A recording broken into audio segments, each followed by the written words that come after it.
ẹ̀yin Olúwa lógo. Hallelujah. Hallelujah. Hallelujah. So adúpẹ́ fọ́lọ́run, òní ni Wednesday 13/2022 April. So nílẹ̀ ká wà ní court ní Osun State lérí ọ̀rọ̀ Yoruba Nation, but wọ́n postpone di until the federal notice.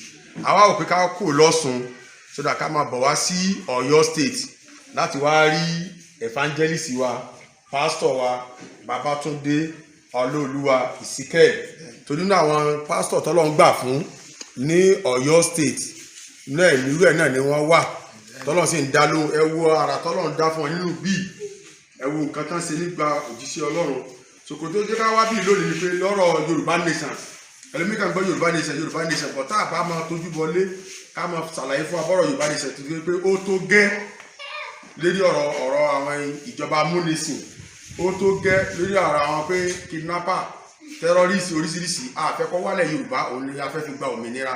Ìdí rèé ká fi wá gbé ọ̀rọ̀ Yorùbá Nation wá sí ọ̀dọ̀ àwọn bíṣọ̀bù wa, pásítọ̀ wa, evangelist wa, tó dáa láti lè ṣàlàyé fún gbogbo ọmọ ìjọ nílùú Ọ̀yọ́ State tá a wà yìí, ìpètò nílùú Olókòtó ní Ọ̀yọ́ State, so that ẹ lè ṣàlàyé fún gbogbo àwọn ìjọ pé ọ̀rọ̀ Yorùbá Nation bí tó dé lórí o.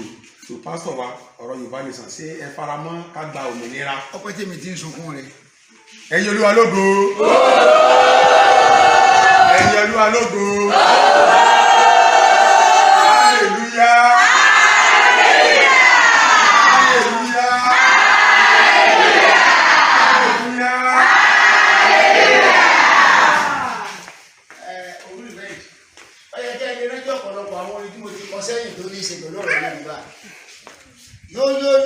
Yorùbá yóyóyóyó Yorùbá rúrúrúrú Yorùbá rúrúrúrú bàbá Yorùbá bàbá ni bàbá Yorùbá yó Yorùbá rú Yorùbá bàbá ni bàbá ń jẹ́ àbẹ́ẹ̀kọ́ ni. Ohun tó bá yóyóyó ìmọ́lẹ̀ ni wọ́n ń jẹ́, ohun tó bá ń ru lókèlókè ni wọ́n ń gbé, ohun tó bá ba káfíbà fún wọn ló tọ́. Kí ló ṣe wá Yorùbá ó tayé wá fi rẹ̀ yìí? Kò yé mi, kò yé mi. Sọ̀rọ̀ rántí ọdún tá a ti kọ́ ni sọ̀rọ̀ 20 years ṣe ní láti kọ́. So à ń tí ń sunkún rẹ̀ ti pé àárẹ̀ èèyàn ni. Ìgbà tí wọ́n kọ́kọ́ kàn yín lórí mẹ́díà inú mi dùn gan, àwọn ọmọ ìjọ mi lè sọ fún wọn sọ̀rọ̀. Pásítọ̀ tó bá wà lẹ̀ Yorùbá, babaláwo tó bá wà lẹ̀ Yorùbá, àtàwọn àfáà táwọn máa ń parọ́ lẹ̀ Yorùbá pé wọ́n kóra káàkiri táwọn gbogbo wa pé Yorùbá lè sọ sí. Àwọn kúẹ́kúẹ́ tó dákàn mọ̀ tó mọ́ tó pẹ̀lú Ọlọ́run. Ọlọ́run ti fi rẹ̀ hàn wọ́n sí o. Tó lè sọ nísìí pé á dìbò lọ́dún tí ń bọ̀, kò sóńtò tó sọ tọ́lọ́run ò sọ fẹ́mi ká dìbò. tó dé sí Ọlọ́run ò fi hàn mí pé a máa dìbò. Ṣé pàtàkì bá ní dìbò náà ní múra kalẹ̀? Sọ́wọ́n nígbà tí gbogbo ẹ̀ bá blow kásọ̀ máa jáde síta, kọ́tà gbọ́dọ̀ mara wá. So this way, to bring all of people together to cooperate with our regulators to defend our citizens. A gbọ́dọ̀ defend ìlú tiwa. Ibo ni ìlú tiwa ti bẹ̀rẹ̀, ó bẹ̀rẹ̀ ní Jeba Bridge. Odò Ọya. So láti Jeba yẹn, ìlú tẹ́ kàn tẹ́ fi wọ Ìlọrin, ó jẹ́ ìlú 49.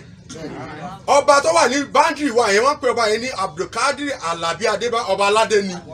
So ẹ̀ẹ́dẹ̀ kan ọba aládé 48 nílùú yẹn. So kìlómítà Jeba ti bridge sí ìlú Ìlọrin ó jẹ́ 107 kìlómítà. So àfílàní tó bá wà nílùú Ìlọrin tó bá claim kó lò ń lè kó wẹ́lẹ̀ ẹ̀ kó star ẹ̀ ní kò nídìí àròyé. Wọ́n ní bò ló ń lọ, ó lòun lọ sákúrẹ́. So yẹn ti wá dé Àkúrẹ́ tán. So wọ́n ní àwọn olówó àlákúrẹ́ wọ́n ní Yorùbá. Ó dẹ̀wọ̀ ẹ̀nà Yorùbá. So ó lọ jókòó sí Ẹ̀rìn ipe Fúlàní kan jẹ ọba kan lẹ́rìn. Ṣé wọ́n ló ní Iléṣà? Ṣé wọ́n ló ní Òṣogbo? So àárín tó wà yẹn wọ́n kẹsàn fún ẹ pé èsì. So may careful yare na da fajira wuta magani sha ko lo ba me sha Allah ya sha gobe kuma kabali afọ́jú tó bá lo ni te popa wallahi yo bosi koto afọ́jú se tó ma ni popa re o wa ta ko mo bi wa le o ni te popa e tí ó bá tẹ̀lé Yorùbá Nation nílẹ̀ Yorùbá yo parẹ́ ni Ọlọ́run ti fi biyan bi ta wa nlọ era wo mi se danu àwẹ̀ kò sí ní dán ní so ni àwọn àga àtọmọṣẹ́ na lura l'Abuja nsi ọ̀gbá lòun wá pírẹsidẹ́ǹtì ọmọ sẹ́lẹ̀ wọn president bá ṣe ìka nínú ìlú tí ẹ bá pé òṣèlú wa ti di ọ̀tẹ̀ Tinubu ràn ẹ́ lọ́wọ́ débi tó dé òun sọ yẹ kó dalẹ̀ àwọn mọ́là wa pè ọ́ pé kọ́ ọmọ bọ́gà rẹ̀ jàǹtẹ́rì ètèrì rò pé Tákíntọ́lá ṣe lánàá fábí Awólọ́wọ́ òun náà jẹ ìyálàyà rẹ̀ Ọ̀ṣínbàjò àbí kí ló wà mẹ́rin pòfẹ́sọ̀ tó ń darí pòfẹ́sọ̀ tó ń pa gbogbo àwọn kírísítẹ̀nì tí ọ̀rọ̀ rọ̀ sọ òpònú pòfẹ́sọ̀ àbí wọ́n pa kírísítẹ̀nì orí direct access kó orí pèpè wá bá gájà yín tí wọ́n di never stop bá gájà yín tí wọ́n di fẹ́ sá orí wọn pèsè ọ̀yà nìkan ìbí mọ́tò tí wọ́n gbá àbí ìrẹsì báyìí so ẹ tí ò rí ìjọba ọdún mẹ́jọ ṣe